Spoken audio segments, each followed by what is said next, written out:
Olá, seja bem-vindo mais uma vez ao canal da Assembleia de Deus Central em Araguari, aqui no estado de Minas Gerais.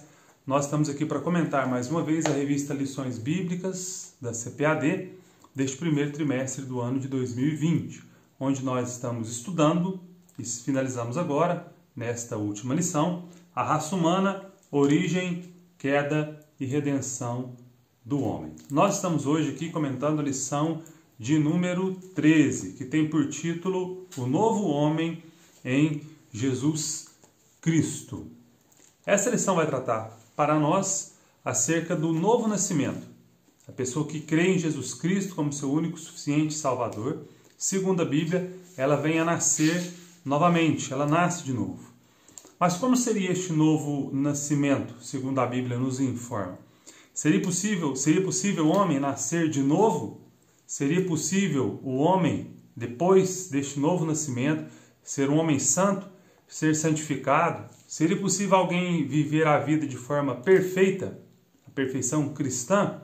Sobre estes temas nós vamos falar a partir de agora neste comentário. Pedimos a você que nos acompanhe. Se você tem a revista em mãos, por favor, faça uso dela para nos acompanhar. E principalmente se você tem um exemplar da Bíblia Sagrada, você possa tê-lo aí em mãos, para que nós possamos ler alguns versículos da Palavra do Senhor, porque a nossa perspectiva acerca do homem está baseada na Bíblia Sagrada, que nós cremos que é a única regra de fé infalível, verdadeira e que procede do Senhor, o nosso Deus, Criador dos céus e da terra.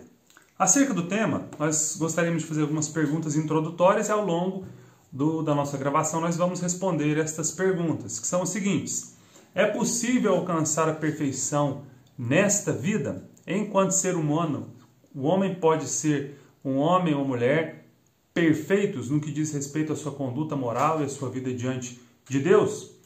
O homem pode ser santo a ponto de não mais pecar deliberadamente? Seria isto possível? O homem pode ser santo a ponto de abandonar os pecados que comete com intenção quando ele escolhe pecar?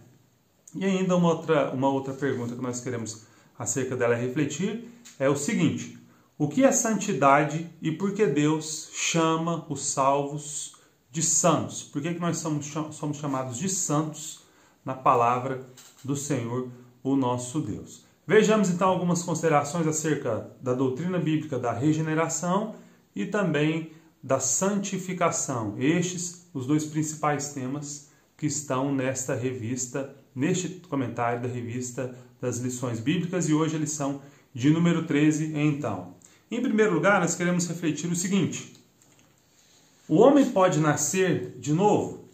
Nós não estamos aqui a considerar, neste ponto, aquela perspectiva de algumas religiões, alguns segmentos religiosos, que afirmam que o homem morre e que depois ele reencarna e o seu espírito torna a vida só que no outro corpo, seja de um ser humano ou seja de qualquer outro corpo. Este pensamento não encontra apoio na Bíblia Sagrada. Talvez encontre apoio em outros livros, em outras literaturas, mas não encontra apoio na Bíblia Sagrada. E como este ensinamento não encontra respaldo na Bíblia, é lógico que nós não cremos ser esta ideia verdadeira. Cremos que essa não é a realidade, que isso não é compatível com a palavra de Deus e que, por conseguinte, também isso não é real, não acontece de fato como se ensina.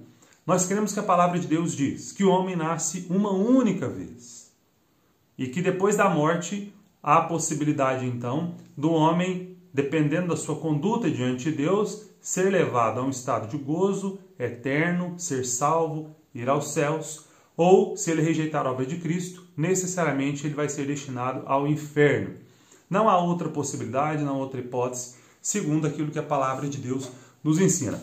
Mas à luz da Bíblia, então, o que seria este nascer de novo? Nascer novamente? É o primeiro tópico da nossa lição.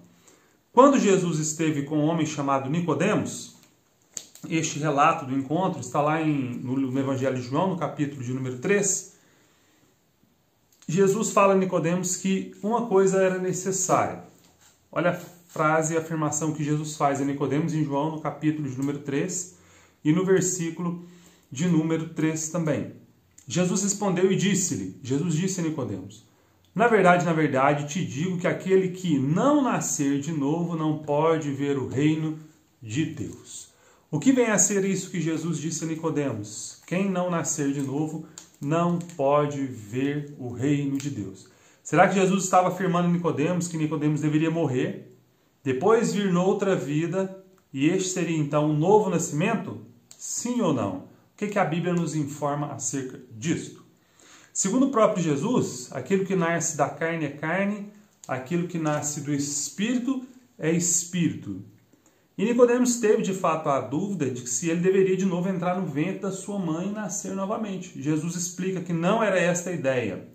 Vejamos o que Jesus diz no versículo de número 4. Jesus respondeu, versículo de número 5, na verdade, te digo que aquele que não nascer da água e do Espírito não pode entrar no reino de Deus. O que é nascido da carne é carne, e o que é nascido do Espírito é Espírito. Jesus não estava afirmando a Nicodemos que ele deveria nascer de novo, ser gerado no ventre materno e tornar a vir à luz.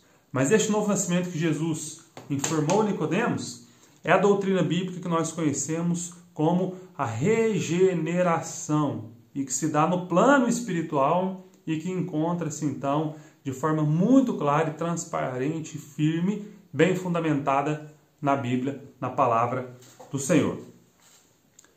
Como o homem pode então nascer novamente? Em João, no Evangelho de João, no primeiro capítulo, no versículo de número 1, versículos 12 e versículo 13, nós encontramos a seguinte afirmação. Vamos ler aqui a palavra do Senhor, João, capítulo 1, versículos 12 e versículo 13. A palavra de Deus nos diz assim, ó: mas a todos quantos o receberam, deu-lhes o poder de serem feitos filhos de Deus, a saber, os que creem no seu nome, os quais não nasceram do sangue, nem da vontade da carne, nem da vontade do homem, mas de Deus. Segundo a palavra do Senhor no Evangelho de João, capítulo 1, versículos 12 e 13, o homem nasce de novo não pela vontade humana, não da carne, mas pela vontade de Deus. Este novo nascimento, essa regeneração, o ser gerado de novo, se dá no plano espiritual e pela vontade de Deus. Isto é o que nos diz a Bíblia Sagrada. Como alguém pode nascer de novo? Nesse sentido, não é um nascimento físico, como nós afirmamos, como se voltasse ao ventre materno, mas sim espiritualmente. Esse novo nascimento ocorre quando a pessoa... Vamos informar aqui então, de acordo com a Bíblia, quando ocorre um novo nascimento, quando a pessoa passa a ter uma nova vida, quando ela é regenerada. Em primeiro lugar, quando ela se arrepende dos seus pecados. A Bíblia nos informa que todos nós, todos os seres humanos pecaram e por isso estão afastados, estão separados da glória de Deus, da presença de Deus e carecem da misericórdia. O primeiro passo então do homem em direção a Deus para que ele possa nascer de novo é, sem sombra de dúvida, arrepender-se dos seus pecados. O homem que diz que não tem pecados, ele está pecando já com essa afirmação e fazendo Deus de mentiroso. É o que nos informa a primeira epístola de João. Então, em primeiro lugar, o homem precisa, para nascer de novo, arrepender-se dos seus pecados. Chegar-se diante de Deus, contemplar a grandeza de Deus. O homem olha para si, vê suas limitações, vê os seus erros e arrepende-se dos seus pecados diante de Deus. Em segundo lugar, o que o homem precisa fazer para nascer de novo é crer em Jesus Cristo e crer que Deus o ressuscitou dentre os mortos.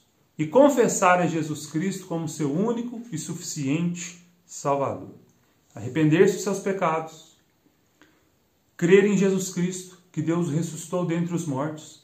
E depois confessar Jesus como seu único e suficiente Salvador.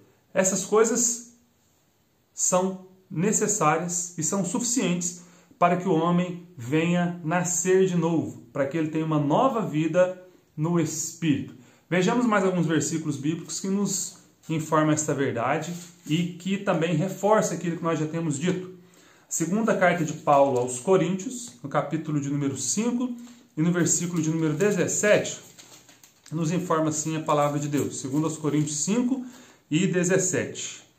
E assim, se alguém está em Cristo, nova criatura é. as coisas antigas passaram, eis que tudo se fez novo. Se alguém está em Cristo, nova criatura é. As coisas velhas se passaram e tudo se fez novo. Também Gálatas, no capítulo de número 6 e no versículo de número 15, nos informa o seguinte: pois nem a circuncisão é coisa alguma, nem a incircuncisão, mas o ser nova criatura. Segundo a Bíblia, então, o homem nasce de novo, quando ele, mais uma vez, arrepende-se dos seus pecados, crê em Cristo Jesus de todo o coração e confessa Jesus como seu único e suficiente Salvador. A partir deste momento, o homem passa a ser, então, segundo a Bíblia e a verdade do Evangelho, filho de Deus. A palavra do Senhor também nos fala, no versículo que nós lemos inicialmente, na conversa de Jesus, ali com Nicodemos, que é necessário nascer da água e do Espírito. Jesus nos disse acerca do nascer da água, que todo aquele que crer e for batizado será salvo. O batismo em águas é uma ordenança bíblica. O batismo já era praticado nos dias de Jesus. João Batista batizava e o próprio Jesus também com os seus discípulos batizava aqueles que a ele se achegavam. Jesus Cristo então deu ordens claras aos seus discípulos para que cumprissem a missão por ele designada depois da morte, ressurreição e ascensão de Jesus. A missão seria o seguinte: que os cristãos deveriam ir por todo o mundo, pregar o evangelho a toda criatura e fazer discípulos, e aqueles que crescem deveriam ser batizados. Porque segundo Marcos capítulo 16, versículo 16, quem crer e for batizado será salvo. Aí nós podemos perguntar o seguinte: o batismo salva? O simples fato da pessoa ser imergida ali no tanque batismal ou mesmo nas águas de um rio, isso pode salvar a pessoa, fazê-la entrar no céu? O batismo é um passaporte para o céu? Logicamente que não. Logicamente que não. Algumas pessoas, em casos peculiares, infelizmente, não têm oportunidade de serem batizadas. Nós podemos primeiramente pensar no exemplo bíblico, o caso do ladrão da cruz. O ladrão da cruz reconheceu Jesus como sendo Senhor, mas o ladrão da cruz não teve a chance de ser batizado, em razão, obviamente, da sua morte, que depois da sua confissão deve ter durado ali talvez alguns minutos ou talvez horas, mas o ladrão da cruz não desceu daquele lugar, não desceu da cruz, ele não confessou Jesus diante de uma multidão, ele não teve a chance de ser batizado, mas, nas palavras de Jesus, aquele homem foi salvo, porque ele fez aquilo que era necessário. Arrependeu-se dos seus pecados, creu em Jesus como seu único suficiente Salvador e confessou isso com os lábios. Naquela ocasião, com muito privilégio, diante do próprio Jesus. Outros ainda, em razão de circunstâncias peculiares, às vezes hospitalizados, à beira da morte, confessam a Jesus também como Salvador e não têm a oportunidade de serem batizados. O batismo, então, por si só, ele não salva. O que salva é crer no nome de Jesus e confessá-lo como seu Salvador, arrependido o ser humano dos seus pecados. Mas Jesus também nos informa que aquele que crê e for batizado, todo mundo que crê vai seguir a ordenança de Jesus e se submeter ao batismo. O batismo é uma confissão pública de que a pessoa creu em Jesus e que publicamente agora ela está fazendo o compromisso de ter uma nova vida, um novo comportamento, novas práticas, que vão identificar aquela pessoa como um seguidor de Jesus Cristo. Então, todas as pessoas que crerem em Jesus, automaticamente, elas vão se submeter ao batismo, porque elas vão submeter às ordenanças do próprio Jesus Cristo. O batismo também simboliza que, naquela circunstância do batismo, a pessoa morre simbolicamente com Jesus e ela ressurge também com Jesus. A antiga vida, a vida pretérita de pecado, de ignorância, ela é deixada para trás. Agora uma nova pessoa nasce diante da igreja, diante da sociedade, diante da família, e esse modo de vida dessa pessoa agora vai ser cada dia mais e mais parecido com a pessoa de Jesus Cristo. Vejamos mais alguns versículos na Bíblia acerca desse batismo, desse nascer da água. Então, Romanos no capítulo de número 6, carta que Paulo escreveu aos Romanos, no capítulo de número 6, do versículo de 1 ao 4, fala-nos um pouco mais sobre o batismo. Romanos, capítulo 6, versículos de 1 até o 4. Diz assim a palavra do Senhor. Se você tem um exemplar da Bíblia Sagrada, você pode acompanhar a leitura e examinar os textos que nós estamos aqui mencionando. Que diremos, pois? Permaneceremos no pecado para que seja a graça mais abundante? De modo nenhum. Como viveremos ainda no pecado, nós, os que para ele morremos? Ou porventura ignorais que todos nós que fomos batizados em Cristo Jesus, fomos batizados na sua morte? Fomos, pois, sepultados com ele na morte pelo batismo, para que, como Cristo foi ressuscitado dentre os mortos, pela glória do Pai, assim também andemos nós em novidade de vida. O batismo deve ser seguido de uma mudança drástica de comportamento de vida, que teve início no dia que a pessoa creu em Jesus Cristo como seu único e suficiente Salvador. Não é o poder das águas batismais que transforma uma pessoa, mas a sinceridade da sua conversão diante de Deus. Se ela se converteu sinceramente, se ela de fato creu em Jesus, o batismo serve ali como uma demonstração pública daquilo que aconteceu interiormente. Uma conversão de fato, uma mudança de vida e de comportamento agora em direção a fazer a vontade de Deus. Também nós podemos pensar o seguinte: Jesus Cristo nos diz que é necessário nascer da água e do Espírito. Apesar de já termos comentado um pouco, o que é nascer do Espírito? Esse novo nascimento no Espírito é obra somente de Deus. Um homem não tem o poder de fazer outra pessoa converter-se a Cristo. O homem pode evangelizar, pregar a palavra de Deus, é obrigação da igreja, a igreja foi comissionada para isso, os cristãos foram comissionados para isso, mas o homem não tem o poder de converter o outro, fazê-lo nascer espiritualmente. Esse poder pertence tão somente a Deus. Só o Senhor, por meio do seu Espírito Santo, é que pode regenerar, fazer o indivíduo nascer novamente do seu plano de vista, do plano da vida espiritual, para agora dedicar-se a Deus. E nós encontramos essa verdade em João, no capítulo de número 3 e no versículo de número 6, que nós lemos inicialmente, mas nós leremos novamente aqui, que diz o seguinte, João 3 e 6. O que é nascido da carne é carne, e o que é nascido do Espírito é Espírito. O que é nascido da carne é carne, e aquele que é nascido do Espírito Santo é Espírito também. Tem uma vida espiritual agora nova em Cristo, o nosso Senhor. A Bíblia também nos informa que o homem é submetido também a um novo processo, a um milagre no plano espiritual, quando ele crê em Jesus Cristo, que ele venha a ser justificado. É o segundo ponto da lição. O autor usa essa palavra para nos mostrar, para nos informar acerca de uma doutrina bíblica, que é conhecida como a doutrina da justificação. Em primeiro lugar, o que não pode produzir a justificação, o que não pode fazer o homem ser chamado de justo, ou ser visto como justo diante de Deus. As obras humanas não podem justificar o homem diante de Deus. Alguns judeus ali nos dias de Jesus, e algumas pessoas hoje também acham que por aquilo que elas fizerem, pelas suas boas obras que fizerem, elas podem ser justificadas diante de Deus. E isso é completamente equivocado do ponto de vista bíblico. O que nós podemos fazer para ser justificados? Paulo, escrevendo na Epístola aos Romanos, informou aos seus irmãos judeus que o pai da fé, o patriarca Abraão, ele, chamado por Deus para ser o pai de uma grande nação, para ser o pai de Israel, ele mesmo não foi justificado por obras, mas ele foi justificado pela fé. Romanos capítulo número 4, versículos 1 ao 3, diz assim: que pois diremos ter alcançado Abraão, nosso pai, segundo a carne? Porque se Abraão foi justificado por obras, tem de que se gloriar, porém não diante de Deus. Pois que diz a Escritura, Abraão creu em Deus, e isso lhe foi imputado por justiça.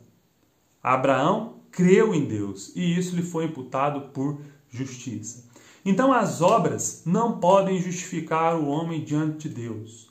Alguns judeus ali contemporâneos de Paulo pensavam que eles poderiam ser justificados diante de Deus se eles obedecessem rigorosamente às leis que foram estipuladas pelos seus antepassados.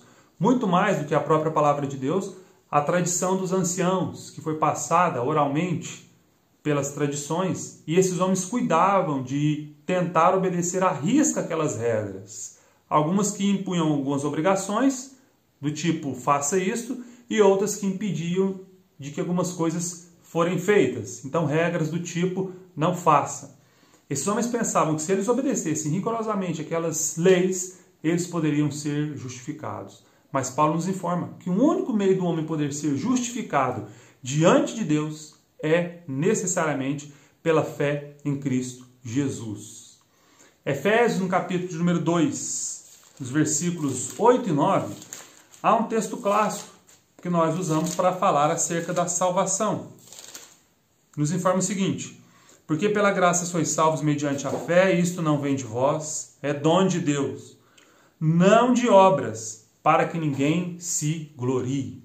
Ninguém vai vender os seus bens, ajudar os necessitados, distribuir alimentos àqueles que precisam, a tal ponto de chegar diante de Deus e falar: Senhor, agora eu sou o merecedor da salvação, porque eu fiz tudo aquilo que eu deveria fazer para ser salvo. Não há obras que possam ser feitas que venham justificar o homem diante de Deus. Então, como que o homem pode ser justificado diante de Deus? O homem só pode ser justificado diante de Deus pela fé em Jesus Cristo. Veja o que diz a palavra de Deus em Romanos, Epístola de Paulo aos Romanos, capítulo de número 5, versículo de número 1. Justificados, pois, mediante a fé, temos paz com Deus, por intermédio ou por meio do nosso Senhor Jesus Cristo. Romanos 5,9 nos informa: logo, muito mais agora, sendo justificados pelo seu sangue, pelo sangue de Jesus, seremos por ele salvos da ira. Mais ainda, Romanos capítulo de número 10, versículos 9 e 10. Se com a tua boca confessares a Jesus Cristo como Senhor e, em teu coração, creres que Deus o ressuscitou dentre os mortos, serás salvo. Porque com o coração se crê para a justiça, com o coração se crê para a justiça, e com a boca se confessa a respeito da salvação. O homem não pode ser salvo por obra nenhuma que ele faz. Deus nunca vai olhar para um homem e dizer que aquele homem é justo porque ele fez boas obras. A justificação, o ato de Deus nos considerar justos, só pode ocorrer se nós crermos no meio que o próprio Deus nos informou ou nos disponibilizou para isso, que é crer pela fé, então, no sacrifício do Senhor Jesus Cristo na cruz do Calvário. Veja bem, esse crer não é só apenas aceitar isso intelectualmente, mas crer em Jesus envolve muito mais do que isso. Envolve, como nós já dissemos aqui no início, reconhecer os próprios pecados, conhecê-lo como Salvador, arrepender-se de todo o coração dos nossos erros e mudar de vida, ter uma nova vida diante de Deus. Todos os homens, então, podem ser justificados se eles crerem em Jesus como seu único e suficiente Salvador. Você já foi justificado? Deus olha para você como um homem justo, não por causa das obras que você faz, mas você é justo diante de Deus se você já creu em Jesus como o único e suficiente Salvador. Se você não fez isso, não adianta fazer muitas obras de caridade, essas obras não te podem justificar diante de Deus. Mas alguém dirá: se eu creio em Jesus Cristo, qual é o lugar das obras? Efésios capítulo 2. E o versículo de número 10 nos informa que, apesar de nós não sermos salvos pelas obras, Deus preparou essas obras de antemão para que nós andássemos nelas.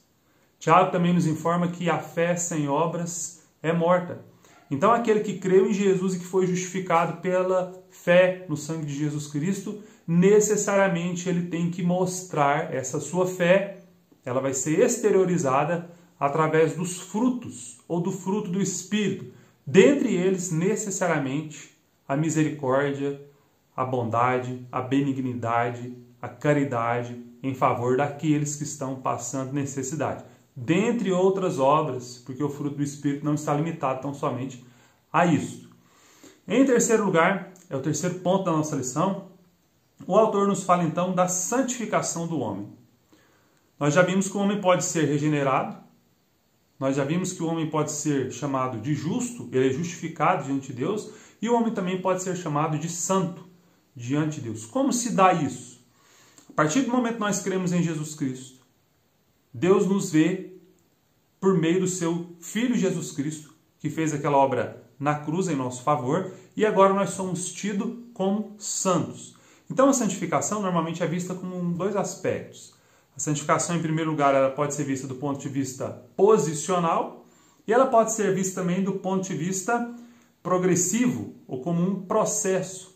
Do ponto de vista posicional, todos aqueles que creram em Cristo Jesus são considerados como santos, não porque são perfeitos, mas porque em Jesus Cristo essas pessoas agora estão no novo patamar, numa nova posição diante de Deus. Não mais como inimigos de Deus, mas como santos, separados para servir ao Senhor.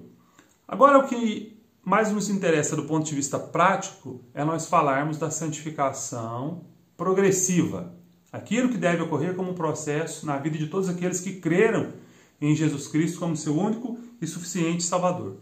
Deus nos conclama, desde Levítico capítulo 11, versículos 44 e 45, também em 1 Pedro no capítulo de número 1 e o versículo 16.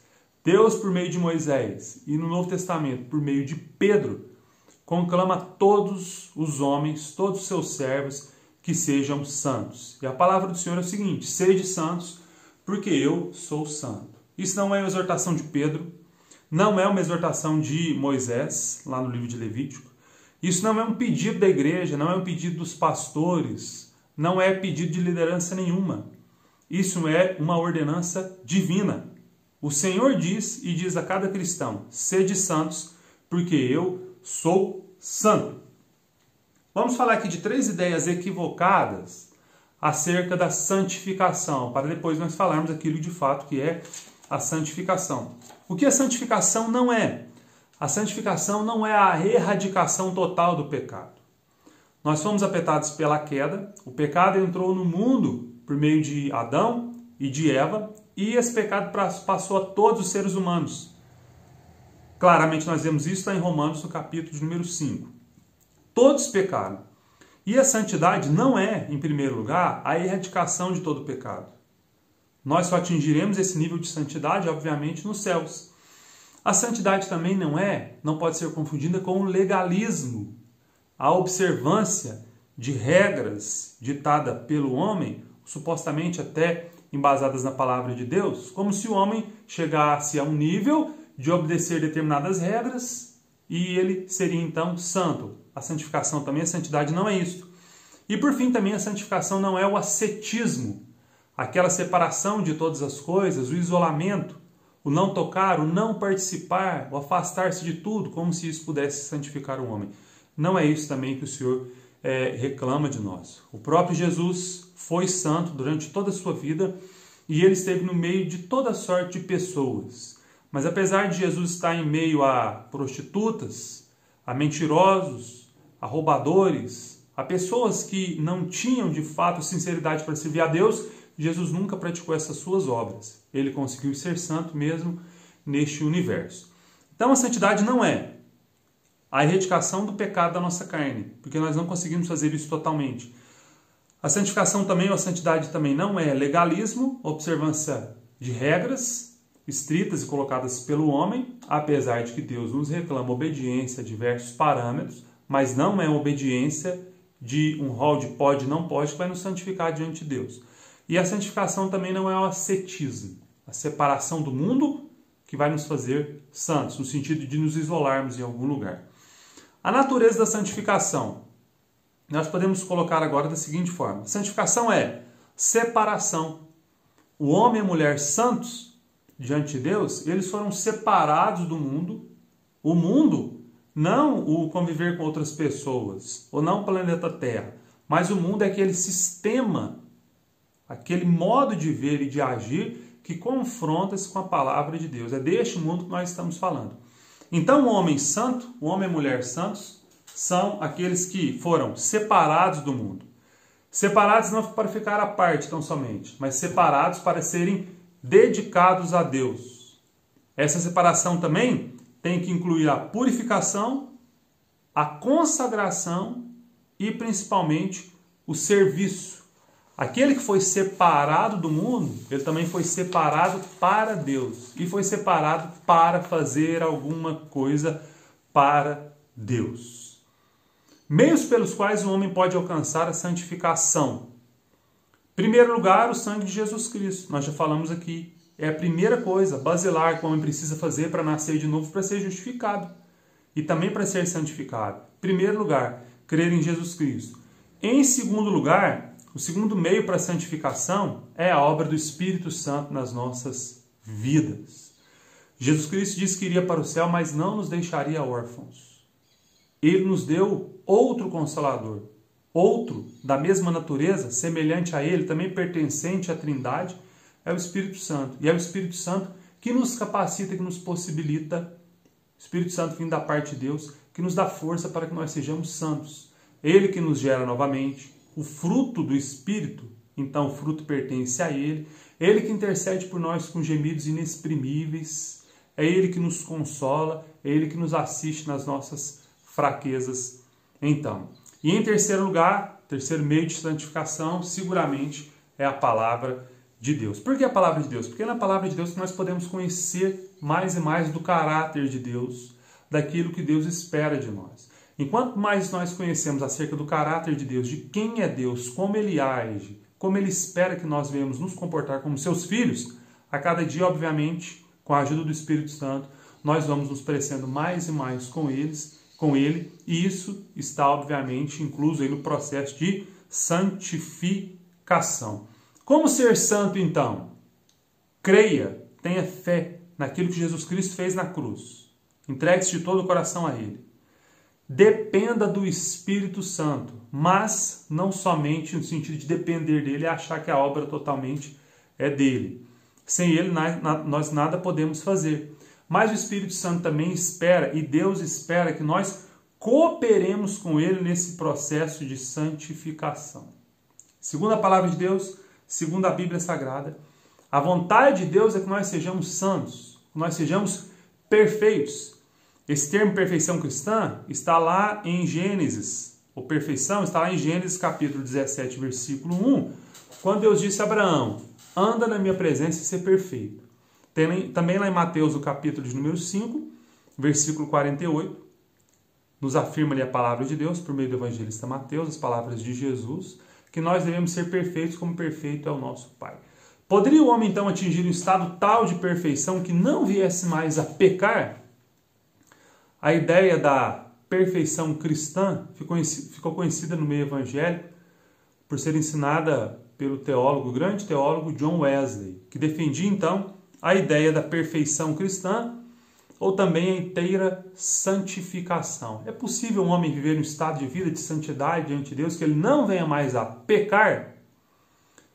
Parece, meus irmãos, que à luz da Bíblia é possível que o homem viva uma vida santa ao ponto que ele não venha mais pecar deliberadamente, como ele vivia anteriormente na sua vida, como ele tinha antigamente, antes de ser salvo, como os ímpios vivem, com o único objetivo de cometer o pecado, matar, roubar, mentir, prostituir-se, adulterar.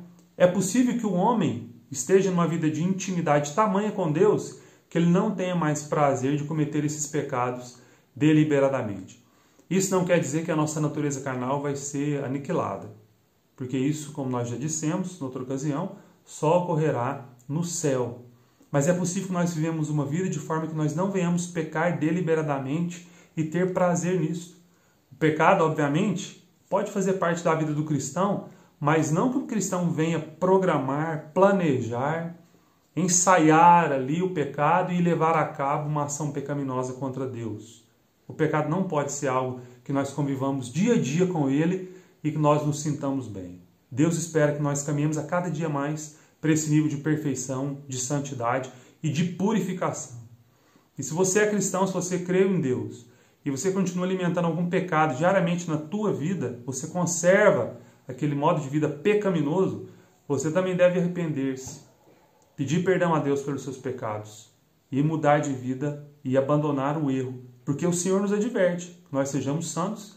E nesses dois trechos que nós lemos, Deus exige, e a palavra é posta dessa forma, que nós sejamos perfeitos como perfeito é o nosso Pai.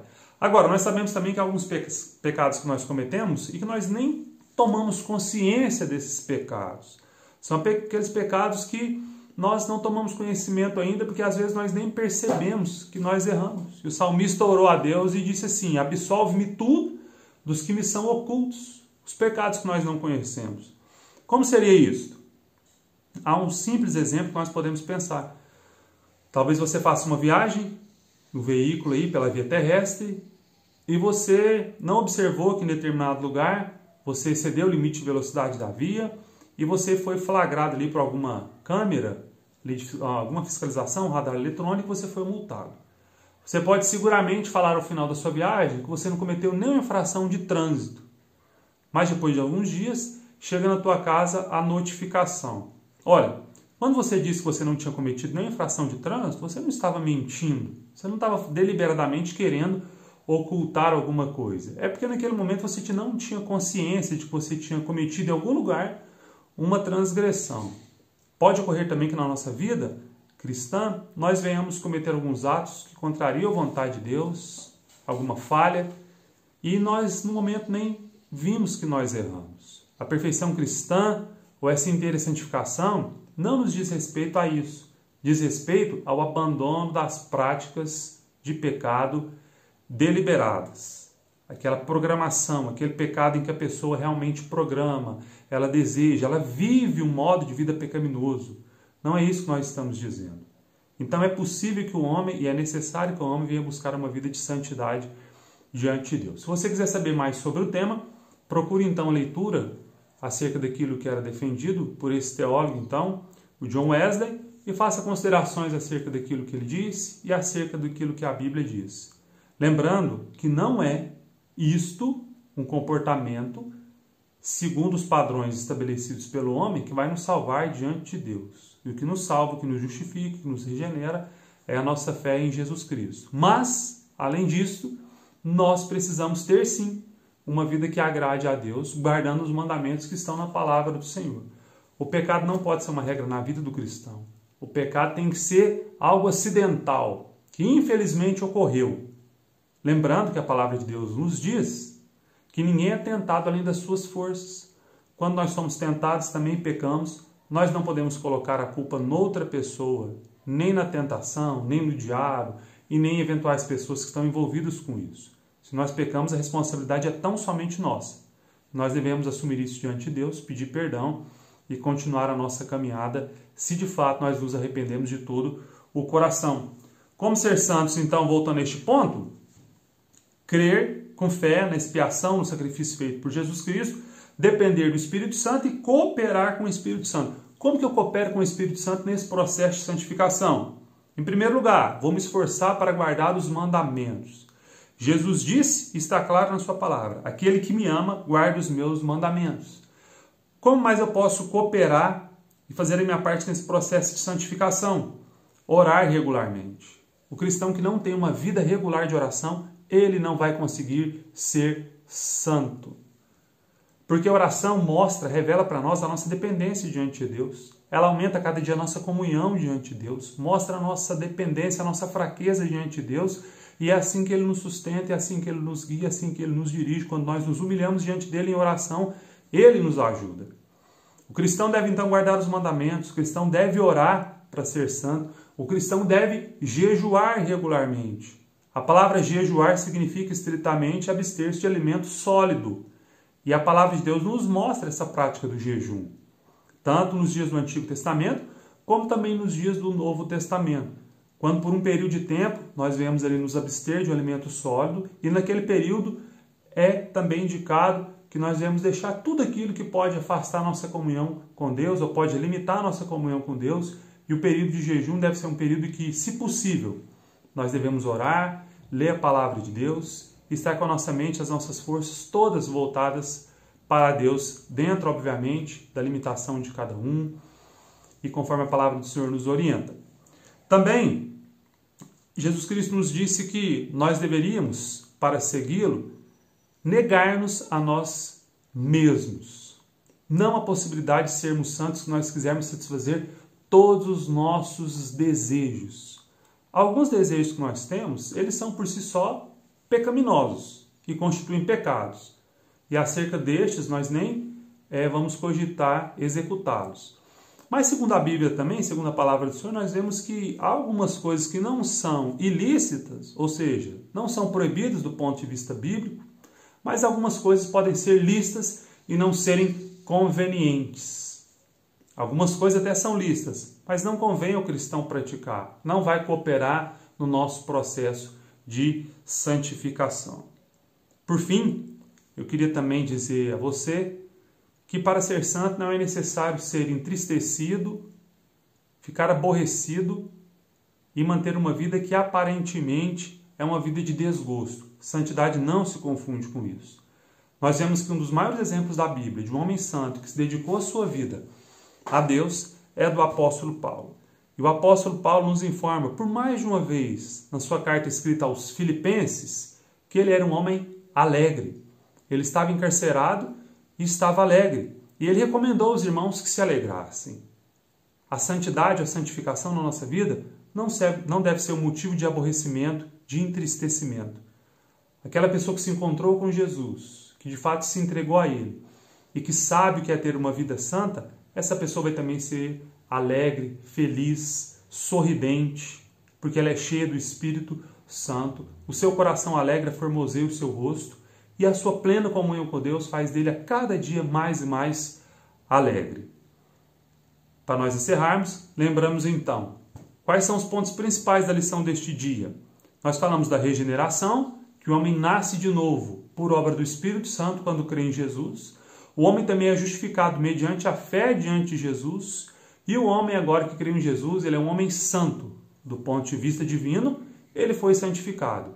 Mas há também necessidade que nós vivamos uma vida santa progressivamente até nós atingirmos ali a estatura, como a Bíblia diz, a estatura de varão perfeito, até nós sermos plenamente semelhantes a Cristo. Isso ocorrerá tão somente no céu. Viva em santidade. Santidade é uma exigência divina, não da igreja, não de uma denominação específica, não do professor da escola bíblica dominical, não do pastor. A santificação é uma exigência de Deus. Seja santo, dedique-se a Deus e viva feliz em comunhão com Deus e em santidade. Que Deus te abençoe em nome de Jesus. Continue acompanhando os nossos vídeos, os nossos cultos aqui no canal da Assembleia de Deus Central Araguari, ADCA Online. Que Deus te abençoe. Tenha uma excelente semana. Cultue a Deus na tua casa, onde você tiver oportunidade. Volte-se a Ele e seja um homem, uma mulher, seja santo em nome de Jesus. Amém. Deus te abençoe.